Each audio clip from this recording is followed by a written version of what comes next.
जम्मू कश्मीर से बड़ी खबर आ रही है। अप्रैल 1990 में कश्मीरी पंडित नर्स सरला भट्ट की हत्या के सिलसिले में एसआईए छापेमारी कर रही है और इस मामले में ये पहली छापेमारी है। उपराज्यपाल प्रशासन 1990 के दशक की शुरुआत में कश्मीरी पंडितों की हत्या के मामले को फिर से खोलने का फैसला किया है। एसआईए ने श्रीनगर में 8 जगहों पर छापेमारी की।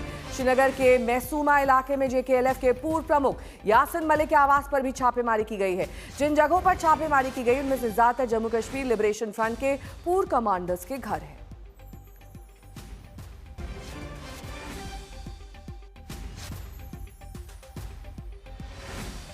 एक बार फिर से कश्मीरी पंडितों के नरसंहार का केस खुल गया है। 1990 में सरला भट्ट हत्याकांड के सिलसिले में छापेमारी की जा रही है।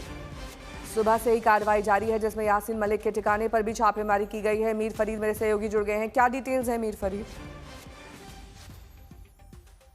जी बिल्कुल, आज सुबह से ही ये छापेमारी हो रही है और ये केस जैसे आपने कहा कि सरला भट्ट जो कि एक कश्मीरी पंडित नर्स थी और जो श्रीनगर का शेर Kashmir institute of medical sciences है वहां वो काम करती थी। अप्रैल 1990 में उनका एब्डिक्शन हुआ और फिर 4 दिन के बाद उनका शव उनको गोली मारी गई थी और वो शव मिला और उसके बाद से हालांकि ये केस रजिस्टर्ड है, लेकिन जो कश्मीरी पंडित कम्युनिटी है बार बार ये कह रही थी कि इसकी इन्वेस्टिगेशन जो हुई है सही तरीके से नहीं हुई है और ये दोबारा खुलने चाहिए। अभी हाल फिलहाल में लेफ्टिनेंट गवर्नर ने जब कंपनसेशन केसेस जो टेरर विक्टिम्स हैं उनको दिए, उनमें उसमें कंपनसेशन थी, सरकारी नौकरियां थी, ये भी ऐलान किया था कि जो 90 के दशक में जब बंदूक ने अपना सर उठाया जम्मू कश्मीर में, खासकर घाटी में, और जो टारगेटेड किलिंग्स हुई कश्मीरी पंडित्स की, तो ऐसे सारे केस जो हैं रीओपन किए जाएंगे। और उसमें पहला आज काफी महत्वपूर्ण ये दिन है जब एसआईए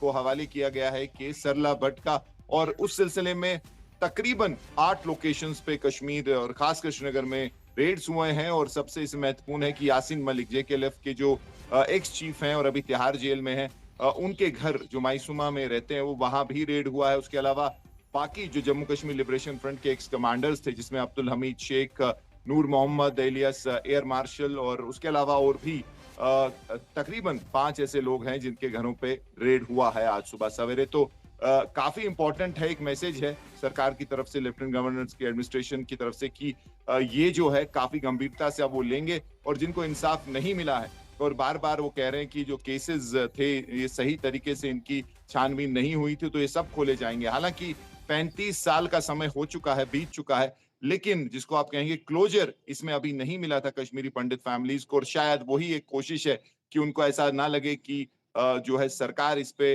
सोई रही और दोबारा इसमें इन्वेस्टिगेशन होगी ताकि इंसाफ मिल पाए। जी मीर, इसमें प्रमुख तौर पर सरला भट्ट का ही नाम क्यों लिया जा रहा है, जबकि आप कह रहे हैं कि अन्य केसेस भी इन्वॉल्व हैं, उनके सिलसिले में भी छापेमारी चल रही है? जी, फिलहाल जो आज की छापेमारी है वो इस केस को लेके है, यानी कि इस किलिंग को लेके है। और इसके अलावा अभी आप आगे देखेंगे कि ऐसे और भी कई सारे केसेस हैं जो खोलेगी सरकार, जो एसआईए या जो अलग अलग जम्मू कश्मीर पुलिस की जो विभाग है उनको दिए जाएंगे। और ये पहला केस है, यानी कि जो सरकार ने अनाउंस किया था उसमें पहली कड़ी ये है, और सरला भट्ट का केस जो है वो एसआईए को हवाले किया गया है। और ऑलरेडी जैसे मैंने कहा 8 लोकेशंस पे रेड हुआ है और आने वाले दिनों में आप देखेंगे कि अलग अलग ऐसे जो टेरर विक्टिम्स हैं, जो केसेस हैं, वो इसी तरीके से खोले जाएंगे और शायद उनमें भी हम रेड्स देखें या छापेमारी देखें। तो ये पहला केस है और आने वाले दिनों में ऐसी इन्वेस्टिगेशंस में तेजी आएगी। लेकिन ये काफी महत्वपूर्ण है, यासीन मलिक का भी नाम इसमें है। और कल ही अगर आप कड़ियों को जोड़ें तो एनआईए ने स्पेशल एनआईए कोर्ट में एडवोकेट किया है कि यासीन मलिक को जो है फांसी की सजा होनी चाहिए, और उसकी हेयरिंग जो है मान ली है एनआईए कोर्ट ने, और 10 नवंबर को वो हेयरिंग होगी। तो अगर आप इसको जोड़ना भी चाहें तो कहीं ना कहीं कड़ियां जुड़ी दिखती हैं, लेकिन केसेस जो हैं अब खुलने लगे ठीक है। हैं और एक के बाद एक आगे भी आप देखेंगे कि ऐसे टेरर विक्टिम्स के केसेस जो हैं वो इन्वेस्टिगेशन रीओपन होंगे, री इन्वेस्टिगेट होंगे। जी ठीक है, बहुत बहुत शुक्रिया इस तमाम जानकारी के लिए आपका।